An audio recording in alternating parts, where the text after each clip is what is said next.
Even before you begin, Romaic Ruminations? No. I'm thinking Romphaia Ruminations. Because as you know, and you all do, the Romphaia was the special sword that the archangel held at the gates of paradise to keep Adam and Eve in the way. And I'm thinking Romphaia. It's a long, cylindrical, long object. It could be a vaccine. Your vaccine could be a Romphaia. Didn't we say we were going to veer away from talking about coronavirus and vaccines? You had to bring it to coronavirus. I'm just talking about a general vaccine, panacea, if you will, to all the world's ills in the form of a Romphaia, warding off enemies left, right and centre, whether they belong to the government or not. And you've just taken it in a completely different direction. But yeah, can we call today's show Romaic Ruminations? Okay, I'll make the changes to the title sequence. Make it happen.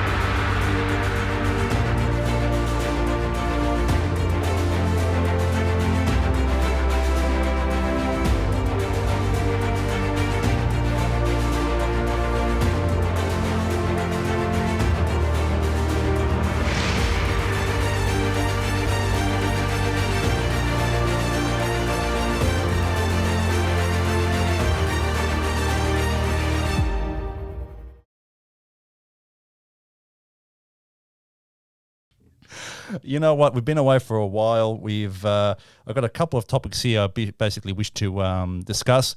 This time we're probably going to go into something. We'll start off with a little top heavy, and we'll try to go somewhere a little light later on. Well, you've already started top heavy because it's like, no, how are you? Haven't seen you for a long time. How you been? Is everything all right? None of that. It's like, let's just get started with top heavy stuff. Let's get started It's hardcore, no holds barred, no beg your pardons here, ladies and gentlemen. And that's just how we like it. Why don't we talk a little bit about the 28th of October? Let's. Okay, so we're in the realm of the Second World War, and this is Greece's involvement within the Second World War. They initially didn't want to get involved, right? They stayed relatively out of it. Well, what always surprises me, Pete, about the 28th of October is here in Australia, not really celebrated much. Really? Even though it's a massive event, it is a historical event which is in the living memory of our grandparents and some of our parents. Mm-hmm. Not much happens. I mean, now we've got the thing that we're not going to talk about, which doesn't let us have big celebrations, but generally no one ever does much about this one. And the other thing which I find interesting is you never get people from certain silogi come up and say, well, you know what? You celebrated on the 28th of October, but we actually did this on the 26th of October. Like you get the various Kalamatan groups that celebrate the 25th of March on the 23rd of March because it happened first for them.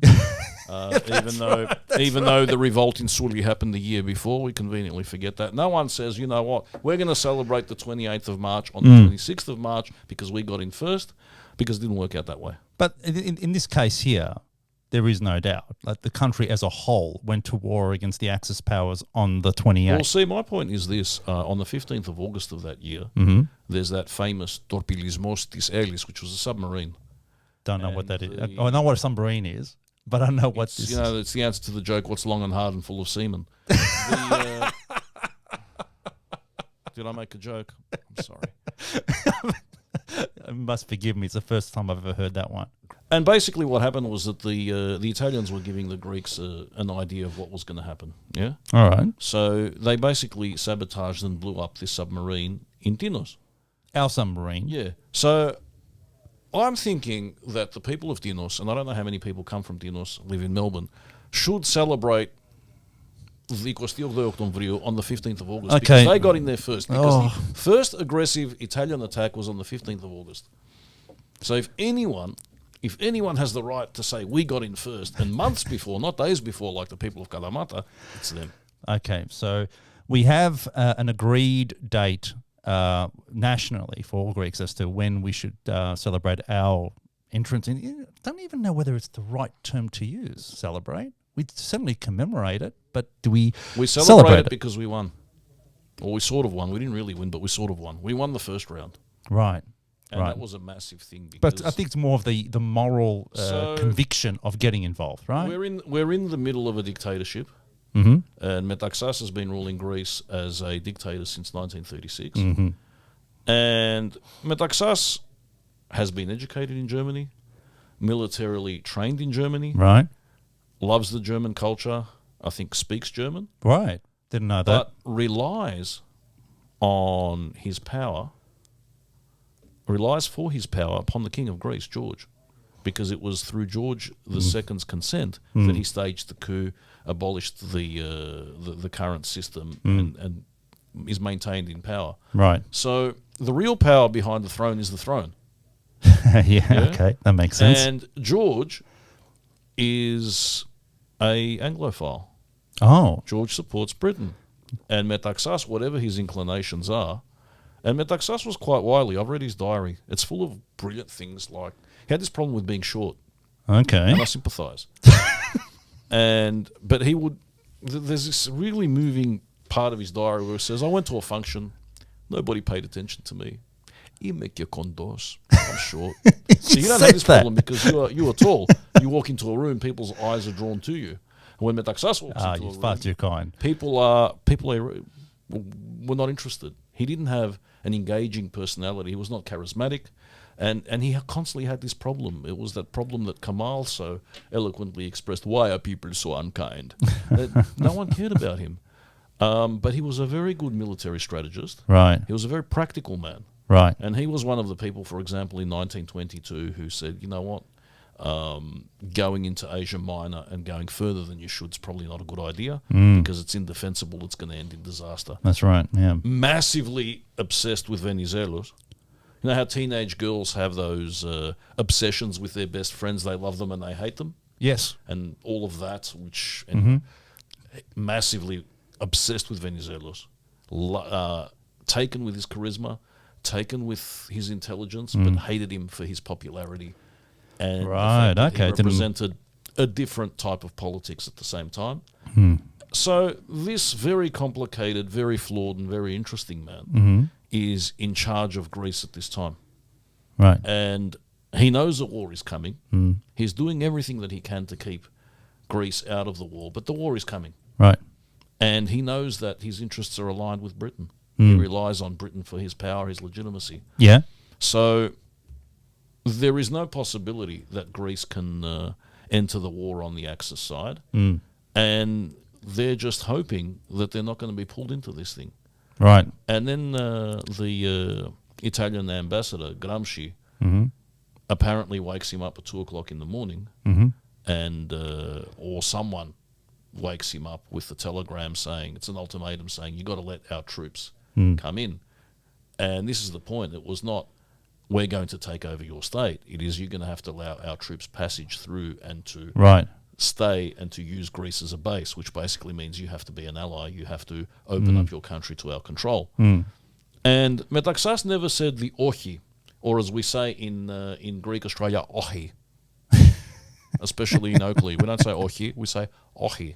Now, where I come from, which is the northwest, we say och, but that never happened. He never said ochi. And ochi is just such an emphatic... Ochi! It's massive. Yeah, it's that's emphatic. right. There's no doubt that you're saying no. No means no. Mes enfants. No means no. Ochi means ochi. And when people don't take no for an answer, interesting things happen, which is what happened next. But he never said ochi. That was a media thing, right? It was, yes. It was, if it could have been a meme, it would have been. But he said, alors, c'est la guerre, which means, okay, that means war. And he said it in French, which sounds not really manly, the way I say it. Maybe he said it in a very manly way. It could have been like a more of a Alain Delon. Alors, c'est la guerre. You know, Gérard Depardieu playing Obelix in the films. Oh, que c'est beau. Been like that. I don't know. I wasn't there. The first time I ever heard that word being said was from Pepe Le Pew. He said it too. Imagine Pepe Le Pew sitting in, I don't know where the... We digress, but nevertheless. I don't know where Metaxas lived. I can't remember. But can you imagine? There is a telegram. Why do you wake me up so early? Yeah. Mon chéri, disturbing my beauty sleep. There's this telegram, blah, blah, blah, blah, blah. Oh, no, alors c'est la guerre. That would have been brilliant. That would have been. Yeah, And you know that there's an idea. I know why you raise Pepe Le Pew, because Pepe Le Pew supported AEK. Not AEK, PAOK. The PAOK colours, Of course. Black and white. So, yeah. You know, you always got to put that in there. But Must. He says no, basically. The effect of alors c'est like, this means war, and then everyone's scrambling, and that's the whole idea. Greece is a basket case. Greece has just had the 1922 catastrophe. Greece has had 2 coups, the Metaxas coup, before that the Kondylis coup. Yeah. The country's been at war with itself. Yeah. It's had That's to rehabilitate 1.5 million refugees. It's not in a good way. No. Yeah. And now we've got this on top. So everyone's scrambling to defend the homeland, and Italy invades through Epirus because Italy had already taken over Albania and was running it as a colony. Right. So in they come. They get as far as Metsovo, I think, around about there. Where's that exactly? That's in Epirus. Okay. And they stop because the Greeks run to the border, and this is one of those events where all the Greeks, in the mythology, all the Greeks come together to repulse the invader. They forget their differences for the moment, except for the ones that are still exiled on the islands for their political beliefs. We forget about them. They didn't come together. They were left there to languish. But everyone runs to support the motherland, and you have the stories about the ladies, Puplekune, Calces, Kefanelis, for the people at the front, and in Epirus especially, where my mum comes from, you hear the stories of the grandmothers and the women carrying guns and ammo up the mountains. Oh, really? Oh yeah, because there was no mechanized infantry. I had no idea Everything the was women done by played hand. that sort of role there. Absolutely, it's a very, very important, well, not really unspoken. It's part of the mythology. Right. The women of Epirus, and there's even that famous song, Γυναίκες Υπερώτησες, ξαφνιάσματα της φύσης, Right, Εφρέμου okay. γιατί δεν ρώτησες, ποιον πας να πολεμήσεις, and all these things. Wow. Because they're up there doing all that. My grandfather fought up there. And it's hard. It's harsh terrain. The mountains of Epirus are hard. Harsh place. You have a well-equipped or better-equipped Italian army, Yeah. but these people aren't motivated. It's not their country. They're not fighting for anything. They've just been forced. Yeah. So, on the other, you have them on one hand, and they had chocolate. And all the old soldiers used to talk about that. You know, we used to get the Italians prisoner and take their stuff because they had chocolate. And they had Really? food, and we didn't have anything. So they repulsed them, and they not only repulsed them, but they also entered what is now southern Albania, which we call northern Epirus, all the Greek villages on the other side of the border. Right, okay. When the border was created in 1918, half of Epirus was given to Albania. Right. So you had all this Greek minority in Albania, and you still do, and all these villages, and these people greeted the Greek army as heroes, and they fought alongside them. And the Greeks were able to liberate northern Epirus, and they were trying to go towards Tirana, Right. and then the momentum stopped. But in the meantime, and if you go to northern Epirus, and I used to do this regularly, and especially in the early days when the communist regime fell, you would find on the side of the road where they were building roads the bones of the dead Greek soldiers. Wow. So they're doing roadside cuttings. There's half the roads exposed, and you can see the bones, the skulls, all these things from the soldiers. Wow. And of course, after the war, Albania became a communist country, and all the Greeks who fought were considered invaders. So if you had a lot of Greeks, native Greeks from the Greek minority there, or native Greek minority, we should add, they had soldiers buried in their backyards. And if that happened to you, you'd get into a lot of trouble. Wow. You'd go to jail, you would be exiled. And I actually visited a lady in a place called Himara, and she had 3 dead soldiers buried in her backyard. Really? And her dad buried the soldiers there. They had their dog tags, they kept their names, and they would light a candle for them in secret. They would pray for them in secret. They remembered their names, and they're still there. Most of the bones have been taken through with a agreement with the Albanian authorities, and they've been housed in cemeteries in other villages, especially there's a big cemetery in Vuljarates, which is a minority village on the Albanian side of the border. This woman refused. She said, I've been looking after these boys all my life. They're going to stay here. So they're buried under a tree which is planted to give them shade. And it's an amazing story. I met her. She's so inspiring. Wow. So these people were fighting for their own freedom and the freedom of other Greeks, let's not forget, who were left on the wrong side of the border, according to our view, of course. There are various views. And it's a big feat for a little country. I mean, Italy was a bigger country, Yeah. a more sophisticated country, a richer country. And Italy at that time was also an empire. They owned, as colonies, Libya, modern-day Libya. Yes. Yeah. They had the Canisa, the Dodecanese Islands, that belonged to them, was part of their empire. And they had invaded Abyssinia and Somalia. Well, Somalia was their colony, but Abyssinia, modern-day Ethiopia. Right. So, much bigger, much more powerful country. Greece had... The fact that Greece took them on and beat them and allowed themselves not to be dominated, that's a major achievement. That's, I think, what we commemorate. The fact that we said... We had the courage to say no. Yeah. Denmark didn't when they were invaded by the Nazis. They just let them come in. Yeah. We didn't.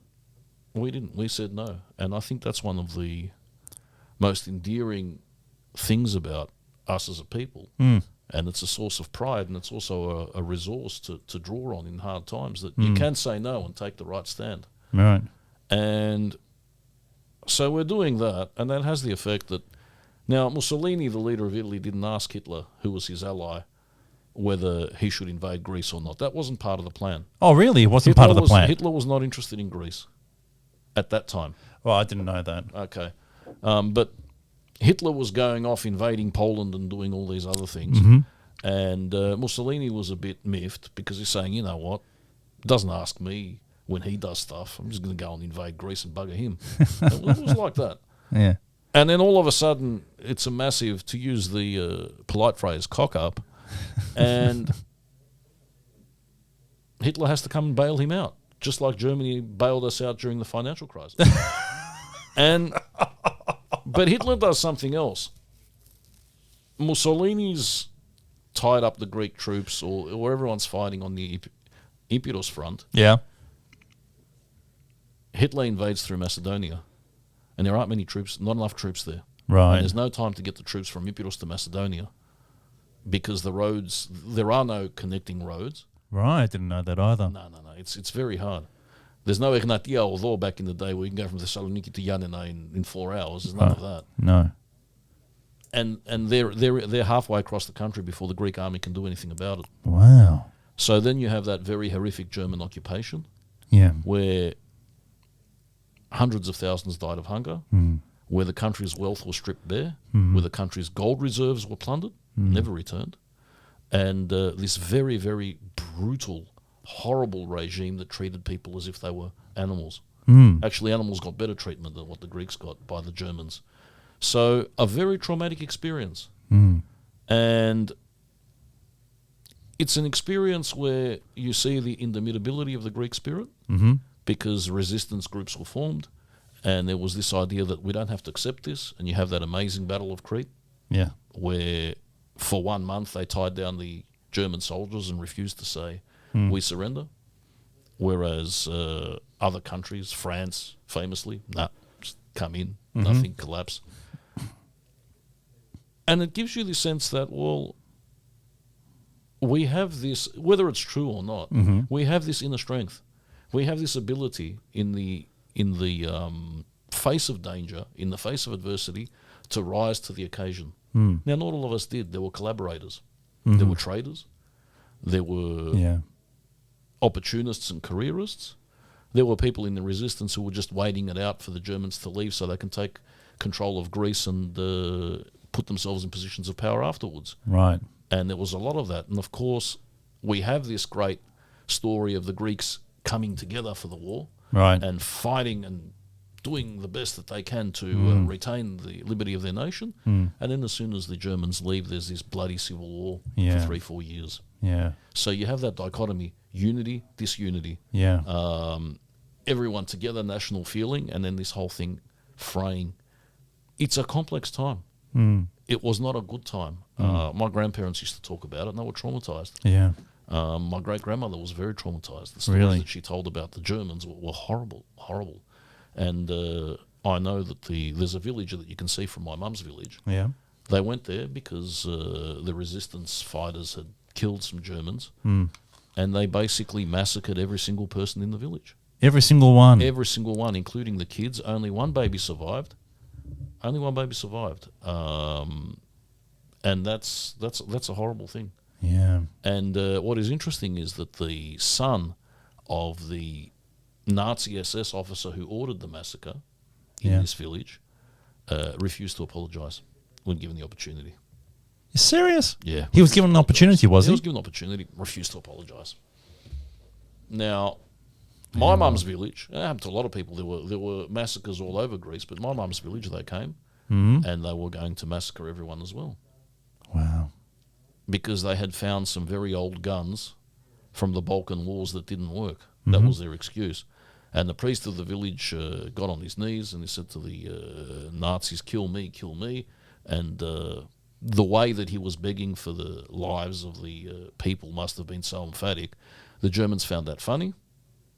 Wow. And they actually left without killing anyone that time. Wow. But all the villages around my mum's village, massacres. Gee. Of course, so it was predominantly non-stop, wasn't it? So we repelled the Italian invasion. How long do you know how long after before the Germans ended up coming through to salvage Mussolini's? 28th of October, okay, 1940. Yeah. April 41's when the Germans come. Right, okay, so there's then. that period between October to April of euphoria, of we're doing it, of we're getting there, and that massive optimism. Yeah. And everyone, but it was actually a decent period of time. Yeah, it wasn't just a couple of weeks or a month or whatever. Yeah. So there was that period there, and of course Metaxas died in the middle of that. Oh, He died. okay. I had no idea. When did he die?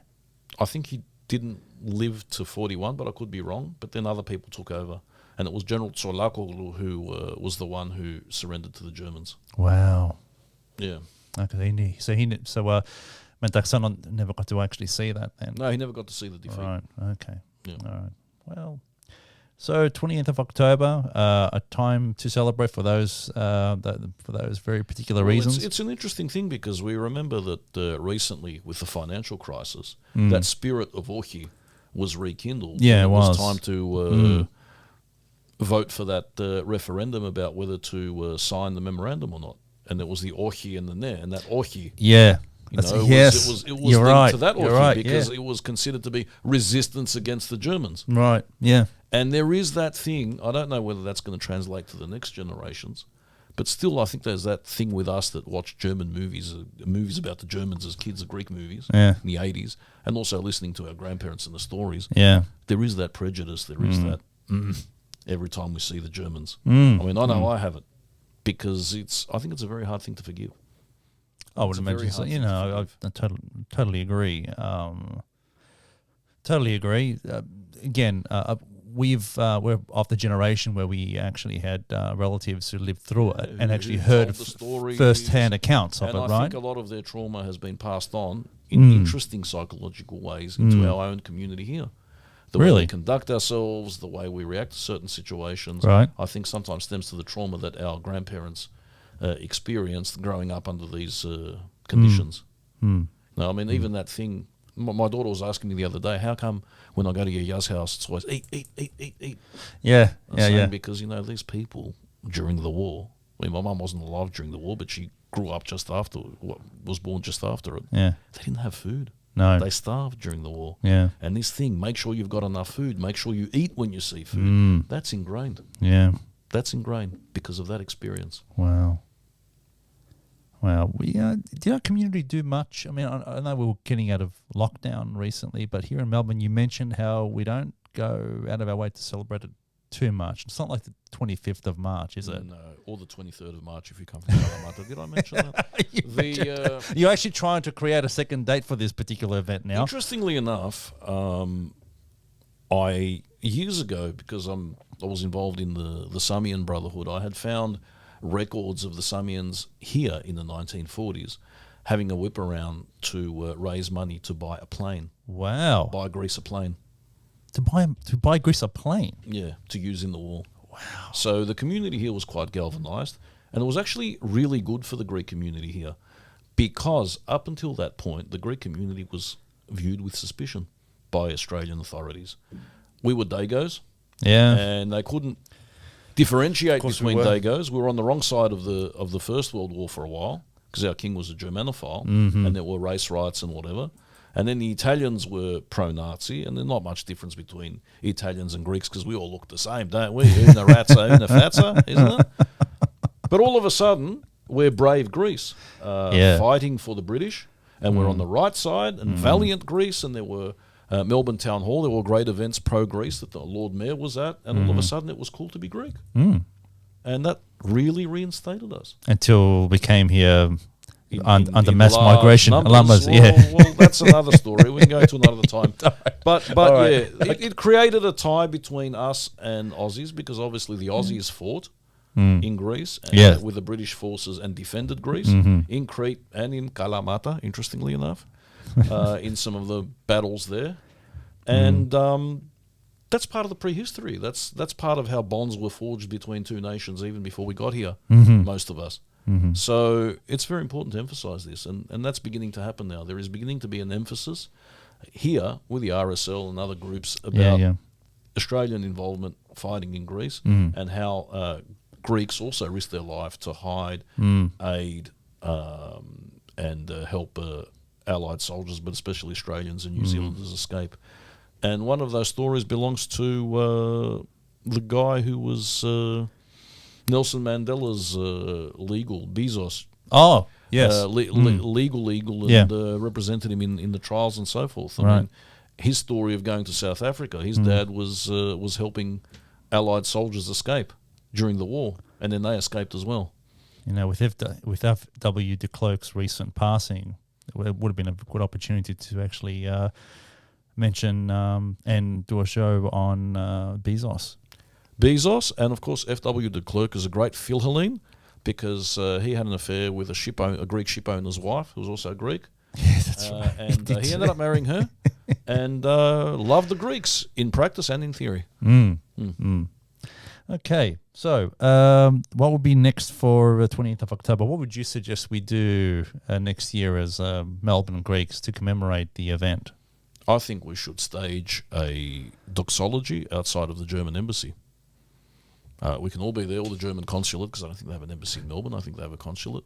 And we can have our flags, and we can celebrate our freedom and have an exhibition of Nazi atrocities in Greece in front of the German consulate.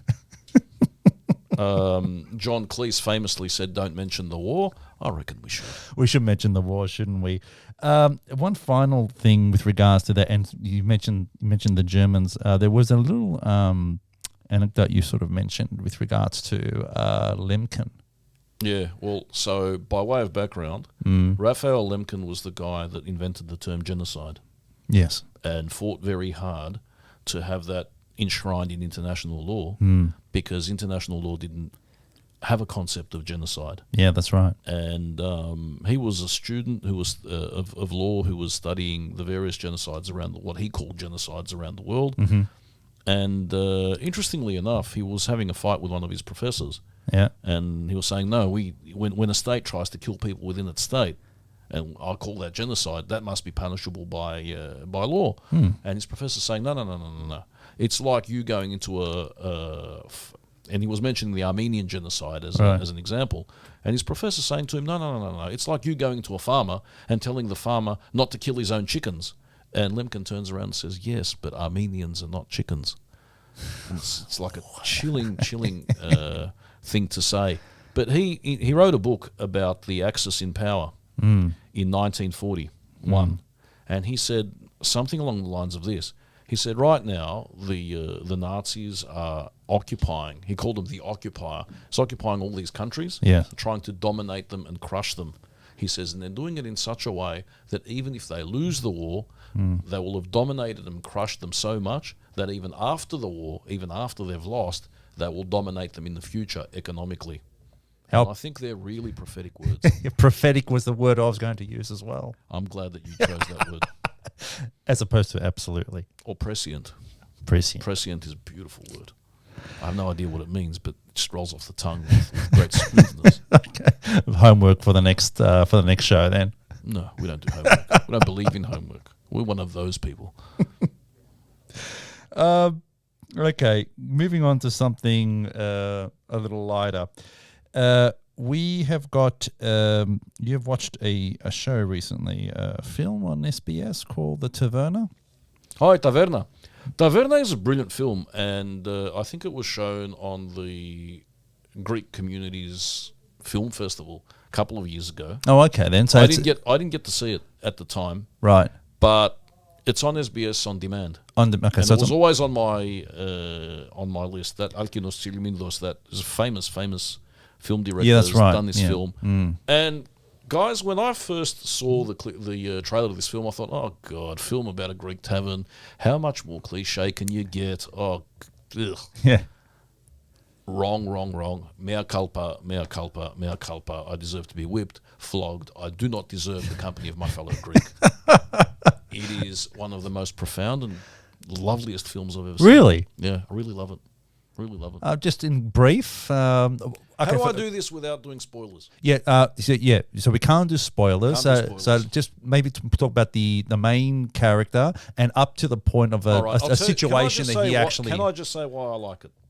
All right, we'll go with that. No spoilers. Won't reveal the plot, but everything happens around a tavern, Yep. and it's got that Death in Brunswick feel. Now that old style Yeah. Australian quirky movie. Right. I've always had this beef and this gripe that Australian films don't portray ethnic minorities on their own terms, This is true. Yes. and they always have to stereotype. Yes. And they always have to demean them in some way. We have to in fit the order for narrative. and that's the narrative in order for the mainstream audience to relate to them. Correct. This is a film that throws that out the window. Wow. It centres around one guy, Costa, who's the owner of a tavern, and it's the White Tavern in Elsternwick. It's filmed there. Okay. There's no apologies about that. That's where it is. And this is a guy who's himself, and I've met so many Greek restaurant owners just like him. Yes. You know, frantically running around trying to get everything done, trying to make money, trying to get things sorted, but also being kind to his staff, worrying about his staff's problems, Right. trying to solve his staff's problems. It's almost as if he's taken on the entire sins and problems of the world upon his shoulders. Yeah. And you get an insight into a man who just wants to please. I mean, he wants to make his money, but he actually genuinely loves and cares about the people that work for him. Yeah. And they've got all sorts of problems, personal problems that I won't get into. And he's trying to solve them in his own way. It's raw, it's fresh, it's fantastic. And as the movie progresses, you realise that this guy's got his own problems. He's got a sick wife. He's got a son that's struggling with drug addiction who's a no-hoper. Wow. But you don't see him trying to lean on anyone else. No. He's the rock. He's the rock. And the film director and the scriptwriter have given this man, Kostas, immense dignity Wow. and this central position. I love it. I can't reveal the plot, but I can say that just the premise of a restaurant and something happening at a particular night where all these people come together and there's a concatenation of circumstances, and this guy is the glue that is holding it together, and he's so real, so raw. It's one of the most brilliant portrayals of Greek life, and convincing because it's not stereotypical. The actor is an actor who lived here and is an actor in Greece, Okay.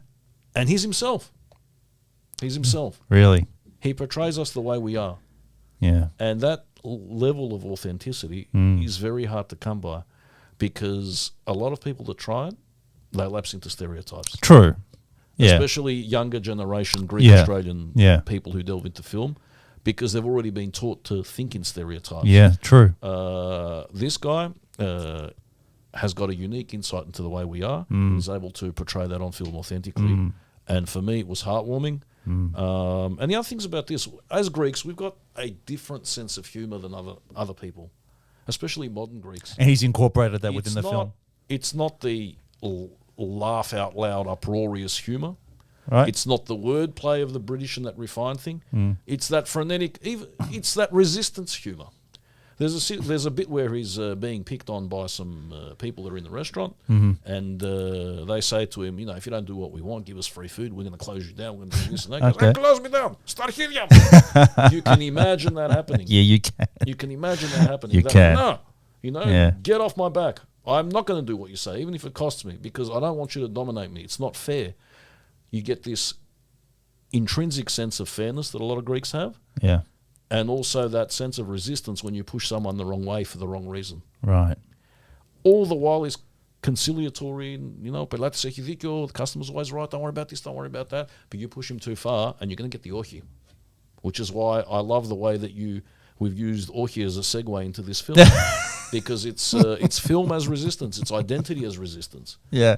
And not only that, the whole existence of this film for me is a statement of resistance against a mainstream that wants to portray us in a certain way, against the zeitgeist that wants to show differences rather than commonalities.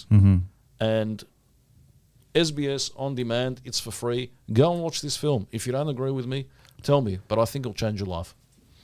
Okay. Stonehenge. What's something you found something very recently about us possibly mentioning the having stones, man. I don't know anything about that. That's a horrible. I don't even know what I'm trying to parody there, and I hope that he removes it, but he probably won't. No. That's staying in. Stonehenge. When I was at Greek school, mes enfants, and I loved Greek school. I was one of those people that did. Not many people do. I couldn't stand it. I had a Greek school teacher, and he used to say, "He Anglo-Saxones." That's Anglo-Saxons for the uninitiated. I think I could guess who this was. I can't imagine who it was. It could be a false memory. Όταν εμείς χτίζαμε τον Παρθενώνα, αυτοί ζούσαν στις σπηλιές και φτιάχναν το Stonehenge.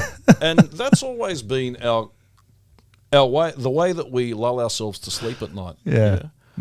Having come so high, the pinnacle of civilization, with Alexander and all those other exalted figures of our history, who are all related to us, of course. I know he was my dad's third cousin. Yeah, no, Alexander absolutely. Yeah. And that's why my dad's also called Alexander. Too much information?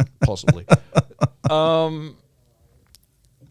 We built the Parthenon, and that's considered, one of the classic, unsurpassed architectural marvels of humanity. Absolutely. And we always say, okay, we did this, and at the same time, the British built Stonehenge, which is probably not true because the dates don't coincide. But anyway, Stonehenge on this side, Parthenon on that side. Yep. What do you reckon?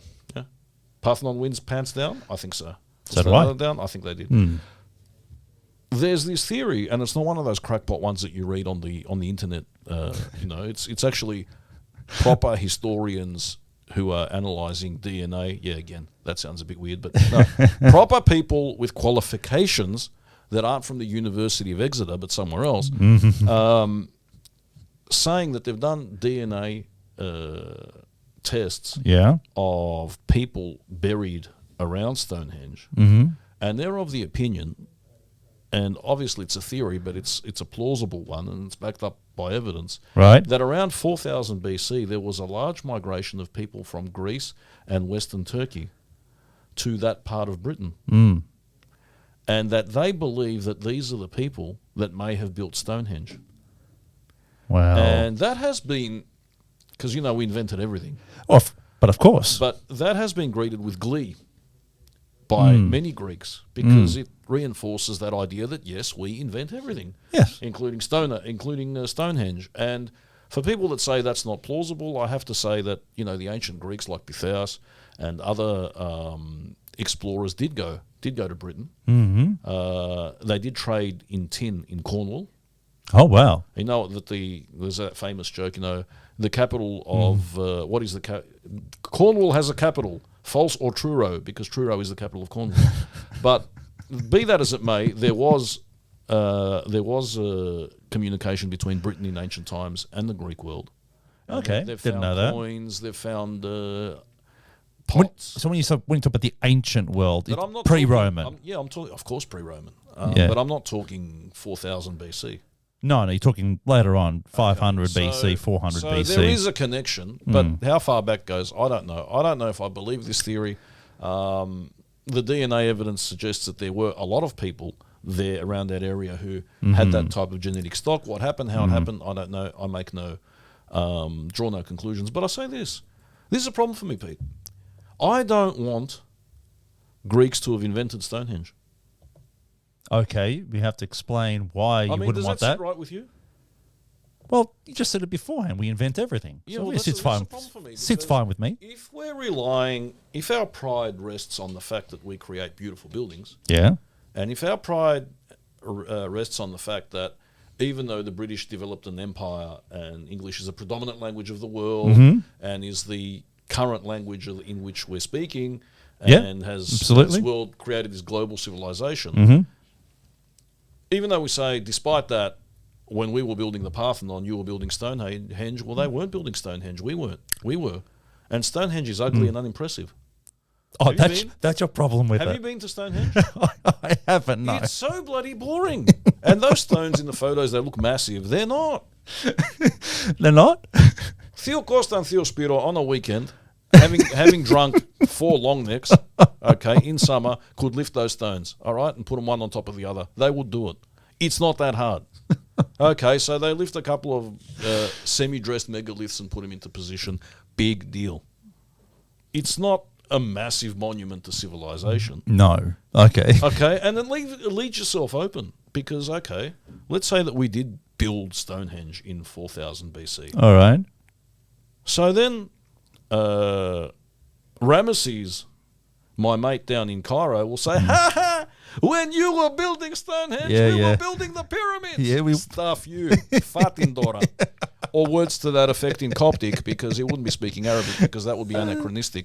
You know, the ancient Egyptians spoke a language which was ancestral to Coptic, not Arabic. The Arabs are invaders, just as we were in Britain, apparently. Apparently. Yeah, so no. We did not invent Stonehenge. The presence of Greek DNA there. Well, right. You know what this beloved Greek school teacher would say? Because the Greeks were everywhere. Because there's that theory as well that, you know, there was this Greek race, which is the original race, and that all the other races have fallen and decayed from that race. Have you heard that one? No, I have, but it doesn't surprise me that it exists. Yeah, this was a theory, and especially people that...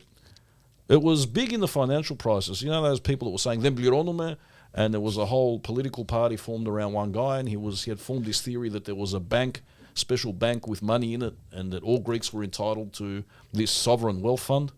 And so he was telling the Greeks in Greece, I can't remember his name for legal reasons, don't pay your bills, tell them when you get a bill from the council or wherever, tell them to go to that bank and get paid. So one of these people, supporters of this group, came and saw me and said to me, you know what, this is what's going on. And he also told me this theory that the Greeks were the first people and everyone else has decayed. So I'm telling him, so everyone's descended from the Greeks. He goes, yes. I said, but that means everyone's entitled to a share of this sovereign wealth, including the 1 billion or how many billion Chinese. It's a good point. So when everyone gets their share, the Indians, the Chinese, and, you know, the more populous people in the nations in the world, because Greece is not one of them, how much is going to be left over for the people actually living in the country of Greece? Good question. Yeah, it sort of stumped him a bit, and it stumped me as well, because I'm not good at maths. So we're going with the theory that that these guys are wrong, the DNA is wrong, Greeks were never there, right? Did you know that, you know, the Archbishop of Canterbury is a very important figure in British society? And it's not the Bishop of London who has the primacy, it's the Archbishop of Canterbury. Correct, yes. And did you know that there were Greek Archbishops of Canterbury? No. Including Theodore of Tarsus. Yeah, Greeks. I think 800 AD, somewhere around there. Wow, really? Absolutely. And that's not a joke. That wasn't made up by my Greek school teacher. He didn't believe in religion. He thought religion was keeping us back. Yeah. I'm now pretty sure I know who you're talking about. But yeah, definitely. Theodore of Tarsus, look him up. Very interesting man. Came from Tarsus in Asia Minor and went to Canterbury and became the Archbishop of Canterbury. Wow. You know what? You mentioned archbishops. You mentioned religion. It's a great segue to my next question for you. Okay. You're off to Sydney sometime soon for the ordination of our new Bishop of Gerasunda. Yes. So, you know, Gerasunda being... By the time you watch these Mes Enfants, I hope to have returned, having filled my border permit safely into the arms of my loved ones and my beloved host here. What I wanted to actually ask you is... my understanding when it comes to you or a person becoming or being ordained and being given what would you actually call it? Not possession of, but it's called a C, S-E-E. A C. Edra, yeah. Okay. So when you're given that, I would imagine that it has to be given up by the previous person who held the position. Otherwise you're going to have a massive turf war. Yeah, right. And that's happened before. So, from memory, Sinope was held by the former, who was the former bishop of Belgium, who then became the Archbishop of France or something. Something like that. Right. So I know that's Sinope. I don't know who. Sinope, of course, is a major city on the Black Sea, which was a colony of the Greeks and is historically a very important centre of Pondian civilization. Hence my interest in it, right? And mine. And yours too. But I was a little curious as to how it all works. Okay. So what's your understanding of it? Okay, the way it works is this. You have the Orthodox Church is split up into patriarchates. Mm-hmm. One of the patriarchates is the ecumenical patriarchate, which is what we're under here in Australia. Yeah. And that covers Greece, and that covers... Covers Greece? Yes, in certain parts of Greece. Okay. It covers Europe, Mm-hmm. and it covers what's known as the New World, Right. which is America, Australia. Mm-hmm. Okay. And it also covers Asia Minor. Now, here in Australia, we have an archbishop, so he's the Archbishop of Australia. Yes. That's Archbishop Makarios. Mm-hmm. But that is one archdiocese, one see. So Yes. then you have these other bishops. We don't have metropolitans of each state or of each city in Australia. Right. So what they do is they give you a titular title Right. from a bishopric that no longer exists. For example, Sinope. Mm-hmm. There are no Greeks in Sinope since 1922. Right. So what they say is that is a titular see. Mm-hmm. You're not actually... They give you that to remember the fact that there were Greeks there and that Right. for 2,000 years there was an Orthodox Right. presence in the region. Mm. But that presence is now finished. But in order to remember that, you're given that name. Wow. But then you're sent to Adelaide. The Bishop of Sinope is in Adelaide. Yeah. And now the Bishop-elect of Kerasunda, who by the time you're watching this will be the Bishop of Kerasunda, will actually be the Bishop in the Archdiocese and District of Northcote. Right. So he's actually Bishop of Northcote, but his title is Bishop of Kerasunda, Right. which Kerasunda is right up in the Black Sea. Yeah. Yeah, That's right. amazing place, Kerasunda. Mm. Was created as a colony Mm-hmm. by Sinope. Mm-hmm. So it's interesting how one leads to the other. Isn't it? And I think in the 6th century or the 8th century on Kanolathos, and ruled over by King Pharnakis of Pondos. Right. And famous, of course, for its cherries. Mm. Yeah, Yeah. they love their cherries up there. Even to this day, apparently 40% of the world's population. Eat cherries from Kerasunda. Yeah, that's right. No, 40% of the world's cherry supply comes from Turkey.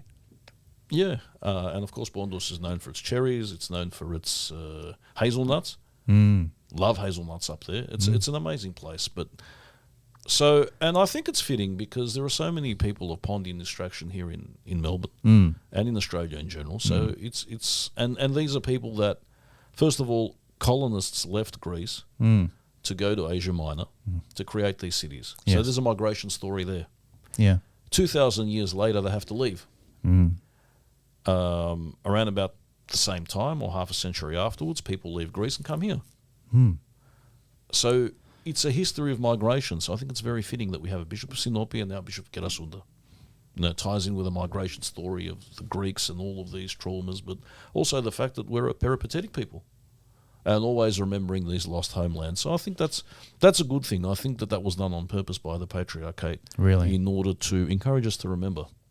No, it was a great announcement. I know that members of our community up there, such as yourself, supporting it as well. So, and it's a great thing. It's a really, really good thing. Well, can I say, Bishop of Manios is a fantastic man. Mm-hmm. He's young. Yeah. He's energetic. Mm-hmm. He's very humble Oh, really? and hard-working. Right. And I think that he's a very valuable addition to our broader community, and I think we can expect great things from him. Fantastic. So I'm very excited that we have people like that. I mean, the wine has always been you need to let the second and third generation take Correct. over. You That's need to right. afford them leadership positions. Well, this is a man that deserves one, has been given one. We'll take it, run with it, and we'll see some amazing things come out of it. Brilliant Pretty stuff. sure. Brilliant stuff. Well, you're going to have to tell us all about it when you actually get back. I'm sworn to secrecy. I really don't have a segue to the next one, but Well, that represents a lack of imagination, doesn't it? I'm pretty I'm sure disappointed. you'll create one. Well, I don't know what the next segment is because this is all unscripted. It certainly is. It's the best Hang way on, of let me- doing it. Anyway, This is unscripted. Certainly. Sorry, it's not certainly unscripted. It's unscripted, comma, Certainly. full stop. there was an article you wrote and a picture which was very striking of a new statue of Maria Callas Maria Callas. with painted gold.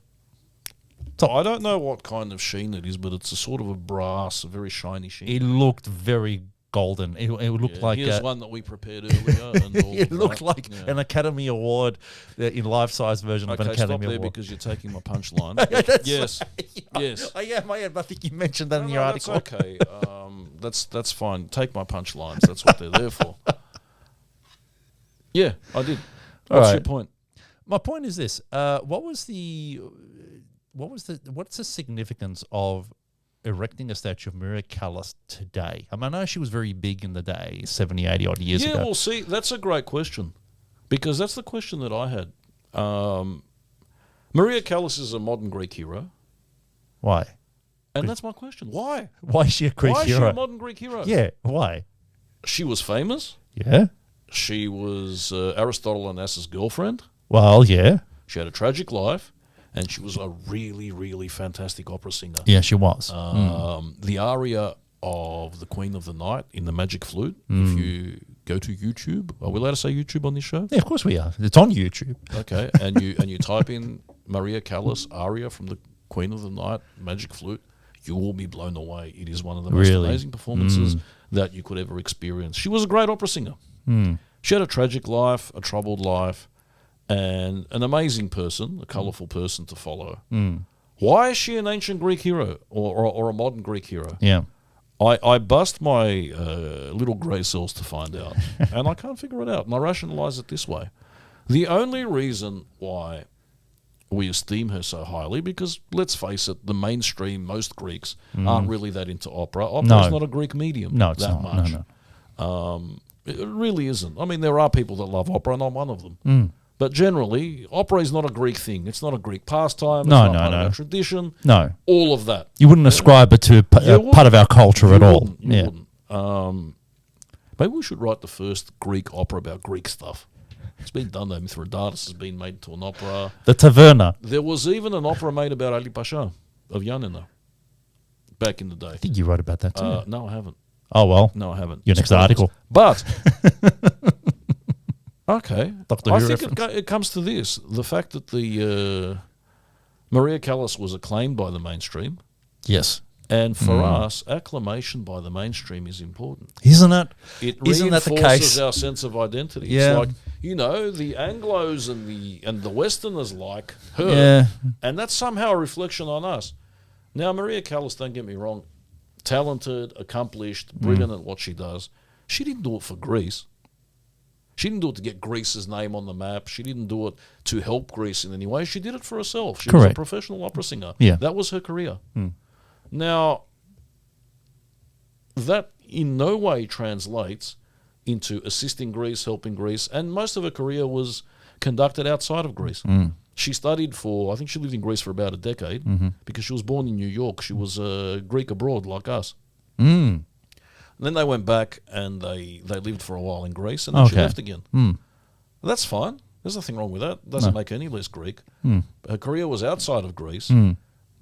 But for a brief period of time, in the 60s and the 70s, when it was cool to be Greek, Yeah. she was part of that. Right. Demis Rousseau's Nana Muscuri. Not set out to do that. It wasn't her aim. It just so happened that there were some talented people around the time. It was cool to be Greek, and people liked her. And because people liked her in the mainstream and esteemed her, that somehow has a flow-on effect to the rest of the country and reflects upon me, reflects upon you, and Uncle Mitzo in Northcote. Of course, we'll just take all the fact that all the reflection we can okay. from it. Colourful hence figure, the colour of the interesting- statue. Interesting figure, and all right, I don't have a problem with that. But a lot of Greeks had a problem with the actual statue. So Oh, the really? The first point was, why is she a hero? And I don't think she is, but doesn't matter. Well, she's not a hero. She's a diva. And what does diva mean? It means goddess. So she's an article of worship. She transcends critical thought. You can't describe or rationalize a goddess. She's beyond that. So everything I just said is useless. Throw it out the window. It just contradicts itself and renders itself at naught. Now, but a lot of Greeks had a problem with the statue. Why? Because as you said, the statue looks like a logie. Yeah. And the winner is... It's, as you said, shiny, gold patina. Yeah. But not only that, the way that the features are rendered, they're not very clear. They're not very crisp. It's a very fluid statue, and she looks haggard and careworn. She doesn't look like a goddess. And I found this fascinating that people criticise this point because they criticise. Sorry, yeah. they criticise the way humanisation. the statue looked, because, and I found that interesting, and it makes me think there is a type of aesthetic when it comes to public statuary in Greece, which stems from the ancient times, and it's to present that classical ideal. And wherever you go in Greece, perfect you look form. at statues, most of them are like that. They look like ancient Greek statues, even when they're wearing the fustanella, heroes of the revolution, the busts, those classical features are there, the cheekbones, the nose, it's all that style. And I don't think that modern Greeks, and that includes most of us here, can cope with anything different. Because they are our idols. They're not there for us to critically appraise them. They're there for us to worship them in a secular way. So you can't have a statue of the god Apollo that doesn't look perfect and crisp and ancient like.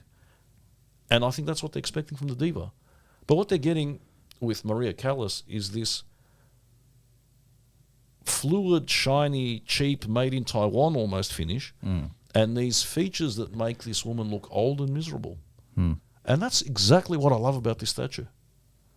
Because the shininess shows, all that glitters is not gold, the loneliness of fame, the fact that the things that you expect to be brilliant about fame are not, that fame can destroy you, and it did in her case. Yeah. And also she was a very, very unhappy woman, and she would say it. It is not easy to be me. It was this famous quote that she said. Oh, really? She had problems with her mother. She had huge mother issues. Mother didn't treat her very well. Wow, didn't know that. There were all sorts of allegations she made against her mother, which we have no way of knowing whether they're true or not.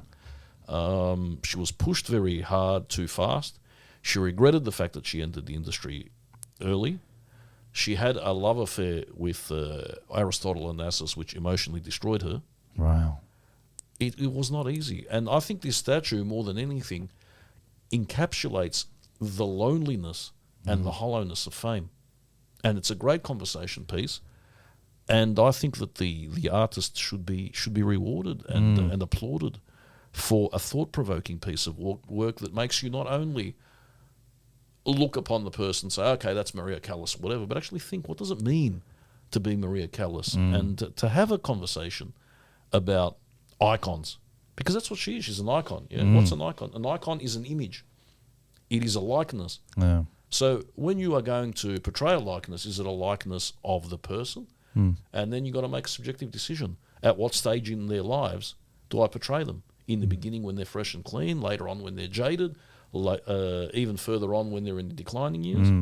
And then you can also portray an emotional likeness, not just a physical likeness. And I think that's what this sculptor has done. I think it's brilliant. I think it's a work of genius. I don't agree with the opinion of those that said, no, public statuary has to follow a specific form. I think when you go down that road, then things become sterile and cliche, and we don't want that. This is a statue that makes you really think. Why is she here? Why is she an icon? And why is she significant to us? And what would it, on a personal level, after you get beyond that, what would it have been like to be her? No? It is a public statue, but it was a statue, the motivation for its erection came from a group of private citizens who wanted to erect a statue of Maria Callas. And got permission from the Okay, government so that's to do where so. that's where it came from. And Do we know anything about the artist at all? I can't remember her name. You've put me on the spot. True. But she used to be a sculptor for the Archaeological Museum in Athens. Well, that's actually quite funny, isn't it? Well, yeah. Why do you find that funny? I find it very ironic that she ended up studying, and she was a sculptor to do with our ancient the ancient era, the ancient aesthetics, and then she decides to do something that contravenes or goes against that, right? See, that aspect I don't find funny. I find that poignant.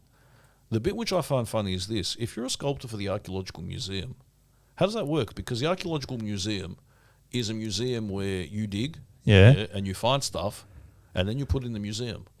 Restoring, I would imagine. If you're sculpting, I want to know what you've done there. I want. You were the one that made Poseidon's nose that extra bit bigger, wasn't it? Because size really counts. Yeah. Oh, yeah. Well, you make a very, very good point. We are out of time. Are we? How did that happen? Yeah, it just happens. We've discussed everything I had on my list. God, we've been rabbiting on for that long. That long? Yeah, it's been that long. It's terrible. It's terrible. So where to from here? Well, I would imagine that you might have a few more interesting things to say next week. Now that you mean we're gonna have to do this all over again next week? Well, I won't say all over again, but we are going to come back here. We are coming back. Yeah, absolutely. I'm not coming back unless there's a plate of M&Ms here. All right. I won't be treated this way. I have rights, There is a union. There is a union. I looked it up on Google. There is specifically for Greek presenters. If I was to belong to a union, yeah, you know how you have UE insurance? This is not a plug. This is unsolicited. We've got no disclaimer, no relation to UE insurance, whatever. Gearing up for it. Union, YOUNION. Union. It's all about you. Or use. Not jumping up and down and trying to break into the building, proud to be union and all that. But, actually, union. It's all about you. That's how I'll do it. I'll market it that way. Greeks have unions. That's called to junio.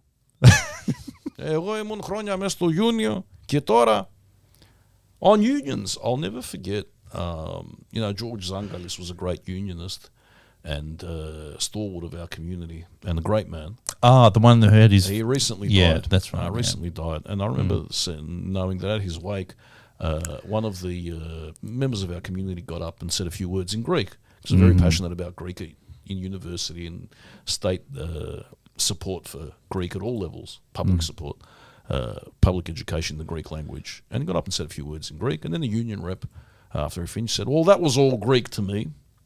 Of course. And that spoke volumes to me. Yeah. There's a recent, and one of the other recent articles, which I didn't list here, was a byline, not a byline, it was a headline in one of the small articles, I think in one of the News Corp papers, to do with Turkish delight. Yeah, well, that goes, there was something about Turkey and all of the things that are going on in there now, because that country is very volatile, it's got a lot of issues, and the headline says Turkish delight. And I'm like, seriously, can't deal with ethnic minorities unless you demean them, trivialize them, or turn them into comestibles. Can you imagine? What would be big? Greek baklava. Yeah. Greek souvlaki. There'd be souvlaki for sure. It'd be souvlaki for sure. The thing. I mean, people coming to this country, I don't know about you, but my people didn't eat souvlaki in their village. No, and they really didn't know what tarama was either. No, and they certainly didn't know what a seafood platter was. True. For $30 to be shared among 4 people in Oakley, no one knew what this was. 6 pieces of calamari. You then take this stereotype which is imposed upon you and you play to it, because you feel that is the only way that the mainstream can relate to you, or for you to be accepted. Well, if that's your thing, and you do, and then you emphasize those points which they understand, rather than retain the authenticity that you've inherited. And then what happens slowly over the years is that you lose that authentic part of yourself, and then you just play to that. You become a caricature of a caricature, and that's what we are right now, talking to you here. That's right. It's a cartoon. It's a cartoon of semblance of essence without anything being there. Okay. Well, thanks again for coming in and enlightening us with many, many interesting facts. And we'll, again, as you said, do this again next week, but this time with M&Ms. Apologies all round, and please don't try this at home. Definitely don't try it at home. Yes, indeed.